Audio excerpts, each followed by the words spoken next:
고조선은 기록을 보니까 종교 국가였습니다. 그래서 백성을 교육할 때 이 종교 의식을 통해서 교육을 했습니다. 마을마다 소도라는 예배 장소 둘레에 무궁화를 심고 숫대를 세워서 금줄을 쳐가지고 구역을 만들었는데 도망자가 이 안에 들어오면 체포하지 못하는 성역이 있었고, 마을마다 나라에서 임명한 예배를 주도하는 목사, 청군이 있었습니다. 이맥 기록에 이 제사 지내는 소도에서 하늘에 올리는 제사는 백성을 교화시키는 근원이 되었다. 이 성스러운 구역이 열리면 계율을 가르치니 흉효, 신용, 인, 오상이다. 이로부터 있는 자와 없는 자가 서로 도우니 나라는 문명을 이루고 개와 평등하여 온 세상에 제사의 예를 숭상하지 않는 자가 없게 되었다 라는 기록입니다. 마을마다 예배당과 목사가 있어가지고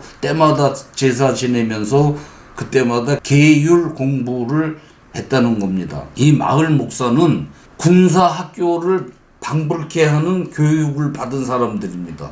어느 골짜기에 사는 사람들은 마을 연못에 용왕이 있다고 믿어가지고 해마다 여자애를 던져주는 풍습이 있다든가 하는 그런 수준이었을 거 아닙니까? 그리고 여자는 그 성도덕이 이게 확립이 안 돼 있어가지고 이놈 저놈한테 물건이나 곡물 받고 막 매춘도 하고, 그 중앙아시아 카자흐스탄이라는 나라는 지금도 여자를 납치하는 풍습이 아주 골칫거리니 이때에 오죽했겠습니까? 고조선에서 이 소도 성스러운 땅에 학교를 세워가지고 결혼하지 않은 청년들을 가르쳤다는 기록을 보면, 청년들은 경당에서 글을 읽고 활을 쏘며 말을 타고 군사훈련도 하는데 이들은 머리에 천지화, 무궁화꽃을 꽂고 다녀서 천지화랑이라 한다. 선생이 이 천지화랑들을 향해서 국토를 수호하며 나라의 힘을 굳건히 하고 역사를 빛내는 것은 국가의 내일을 위함이니 충성과 정의의 기질을 누가 감히 수행하지 않겠느냐. 그렇게 하면 청년들은 따르지 않는 자는 내쫓아야 합니다. 이렇게 화답을 하면 목사는 다시 하늘을 향해 절을 하고, 너희는 정쟁터에서 용감하도록 힘쓸지어다. 나라가 없으면 임금과 아비는 허수아비로 전락하고 처자는 남의 노비가 되느니라.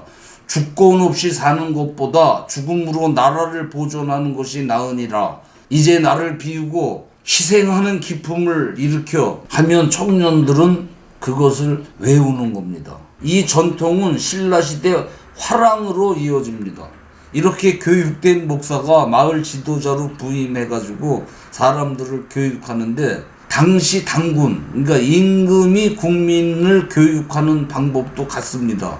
기록에 보면 당군이 전국 목사들을 모아놓고, 제가 여기서 우리말로 목사 하는데 기록에는 천군, 하늘을 대하는 제사장들이죠. 이들을 모아놓고 당군이 내 생명의 뿌리인 조상과 하늘님에 보답하고 효도와 자애로움의 예의를 누가 감히 수행하지 않겠느냐. 그러면 목사들은 당군에게 절하고, 당군은 두 번째로 하늘에 절하고, 형이 좋아하는 것은 아우도 좋아하고 아우가 싫어하는 것은 형도 싫어하니 도리를 누가 감히 수행하지 않겠느냐 하면 목사들은 옳습니다. 따르지 않는 자는 내쫓아야 할 것입니다. 이렇게 화답들을 합니다.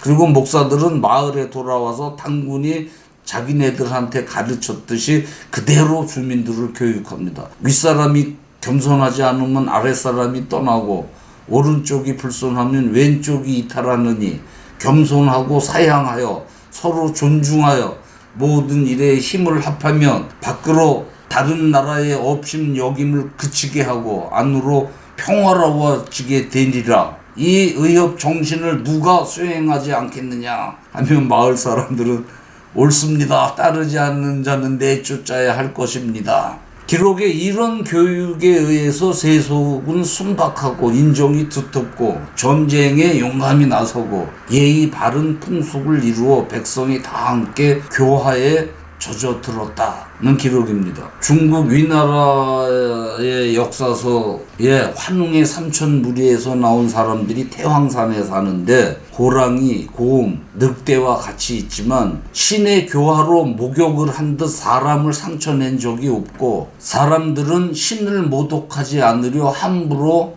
아무 곳에 오줌도 넣지 않고 서로 공경하는 교리를 지킨다는 기록을 보면 고조선은 신교, 환웅이 신실을 세웠죠. 그리고 하나님, 유일신을 믿는 신교 국가였습니다. 그리고 지금 그 한의학에서 하는 침술도 고조선에서 시작된 의술이고 한글, 훈민, 정음의 기본도 고조선 가림토 문자입니다. 세종실록에 한글은 옛글자를 본받아 만들었다는 기록이 있고 매울당 김스십도 세종대왕 훈민, 정음 28자 근본은 가림토에서 취했다라고 했습니다. 한글 창제에 함께했던 당시 학자들 모두 가림토가 한글의 기본이라는 기록을 많이 남겼죠. 김종민 같은 이는 이 가림토 문자도 우리 글이 아니고 저 몽골 글이라고 해요. 고조선 신교의 대표적인 경전은 천부경입니다. 환웅시대부터 내려온 교리인데 현대에 와서 많은 사람들이 제각기 해석을 해놔가지고 제가 이 내용을 파악하려다가 몇 년간 아주 혼해놨습니다. 이 말이 맞는지 저 말이 맞는지. 이 천부경을 소개하는데 자칫 그 기독교, 불교 신도님들에게 오해를 받을 수도 있고 또 다른 해석을 주장하시는 분들도 있고 해가지고 민감한 부분이 있지만 뭐 우리 조상님들 종교를 알아보는 교양이니까 살펴보겠습니다. 천부경은 기본적으로 우주 운행을 밝히는 하늘경, 천경입니다. 하늘에서 인간에게 내려준 무슨 경전이 아니라 하늘이 어떻게 움직이는가를 기본적으로 설명하는 하늘경. 발해 문자로 남아있던 것을 총 81자 한문으로 쓴 그 이 천부경 천마디는 일시 무시일 석삼극 무진본입니다. 뭔 주문 같기도 한데 해석을 하면 아무것도 없는 무에서 시작된 하나가 세 개의 극으로 나뉘어 무한한 근본이 된다. 아무것도 없는 우주에 빗덩어리 하나가 생겨나 그것이 폭발해서 별들이 생겨나면서 우주가 탄생했다는 현대 물리학이 밝히는 빅뱅 이론과 신기하게 일치합니다. 처음 나타난 하나가 세 개의 극으로 나뉘어 근본이 된다는 말은 뭔 말인가를 알기 위해서 그 당시 경전이라는 대일경을 보니까 셋은 하늘님의 쓰임이다. 그 큰 힘이 영원하니 이것이 하나님의 생명으로 만물은 여기서 생겨난다. 그러니까 하늘님이 손발을 쓰듯 세 개의 작용으로 만물을 만들고 그것들을 있게 하신다입니다. 그리고 여기서 발견할 수 있는 게 우주의 처음 물질을 만들어낸 그 원인, 창조주에게 혼이 있다는 하나님을 인격신으로 믿는 교리입니다. 이맥이 쓴 그 삼신 오제 본기를 보면 하나님은 작용할 때만 삼신이 된다. 삼신은 만물을 끌어내고 전 세계의 지능을 통치하지만 그 형체는 볼 수가 없다. 하나님은 이 삼신의 작용을 통해 세상에 없는 것이 없다라고 했습니다. 신기하게도 그 현대 물리학이 밝혀낸 물질 구성 요소에 세 가지 작용과 일치합니다. 색을 이루는 근원도 삼원색이고 물질을 이루는 최소 단위의 밀입자 퀴크도 세 개의 극성이고 인간을 포함해 만물은 소생기, 태어난 그 소년기, 그 다음에 장성기, 그 다음에 완성기 이 3단계로 살다 죽고 원인, 존재, 결과, 삼수 법칙에 적용되지 않는 것은 없습니다. 당시 선조님들에게 이 원리는 실생활에 적용되는 살아있는 지식이었을 겁니다. 집을 지을 때도 설계, 공사, 완성 3단계로 계획을 짜고 뭔 일을 하다가 2번 실패해도 3번째는 성공한다는 믿음, 애를 주는 것도 삼신할매. 이렇게 우리 민족 삼수사상은 뿌리 깊죠. 초상집에서 절을 할 때도 3번, 가위바위보를 해도 3~4번. 후세에 쓰여진 그 교화경에 삼시는 은혜에서 비롯되고 인연 따라 맺으며 어울림으로 나타난다. 이 세상이 존재하는 것은 하나님 은혜이니까 고마운 줄 알고 살아라. 그 말인데 지금 사람들에게도 적용되는 하나도 틀린 말이 아닙니다. 7,000년 전에 이런 고등 교리를 낸 것에 우리 선지자들의 그 정신세계에 감탄하지 않을 수 없죠. 지금 4대 문명권을 이루고 있는 종교들 다 이 이후에 생겨난 종교들이지 않습니까? 환웅 민족이 이렇게 1000년간 지속되다가 고조선을 건국할 즈음 중국 황하강 쪽에도 중국 인구가 늘어나가지고 문명이 생겨나려고 할 때 중국인들이 시조로 모시는 환운하고 우리 환웅의 치우왕이 10년간 73번인가 전쟁을 했다는 기록이 있어요. 중국 시저 헌원이 하늘님을 믿지 않고 우리 교리를 모방해가지고 음양설을 만드는 것에 붕괴해가지고 이 붉은 도깨비 방패를 든 치우가 1년에 7번이나 이 환원을 공격한 겁니다. 우리 민족이 다른 민족보다 신앙심이 깊은 건 이 조상 때부터 형성된 유전자가 아닌가 싶습니다. 지금 보세요.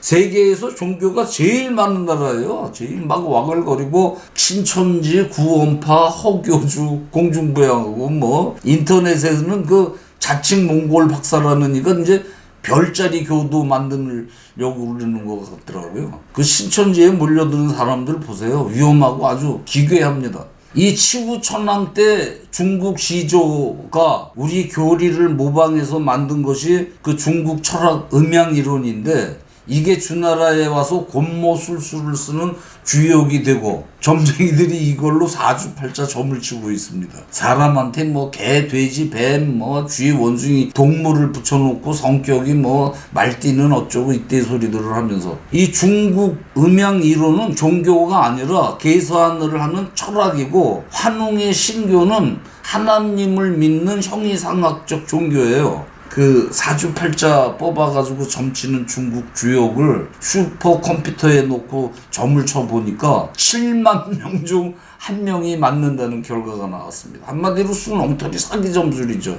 그 사주팔자 이런 거에 너무 의존하지 마세요. 고조선에서는 삶을 중심으로 보는 점술이 있었습니다. 인생을 소년기, 장성기, 노년기 3단계로 나누어 가지고 삶의 방향을 측정하는 점술인데 추상적인 중국 사주팔자보다 더 현실적 점술입니다. 고조선은 멸망한 게 아니라 부여, 발해, 고구려, 신라, 백조선을 거쳐서 지금 대한민국 민족으로 이어지고 있습니다. 우리가 고조선 정신을 지켰다면 남북 분단이나 동서 분열은 없지 않을까 하는 생각도 듭니다. 우리 민족이 세운 최초의 국가 고조선에 대해서 쉽게 살펴봤습니다. 우리가 민족 정통성을 내버리지 않는다면 남북 통일이 되고 언젠가 고조선의 영토와 영광을 되찾을 수 있을 것이라고 확신합니다.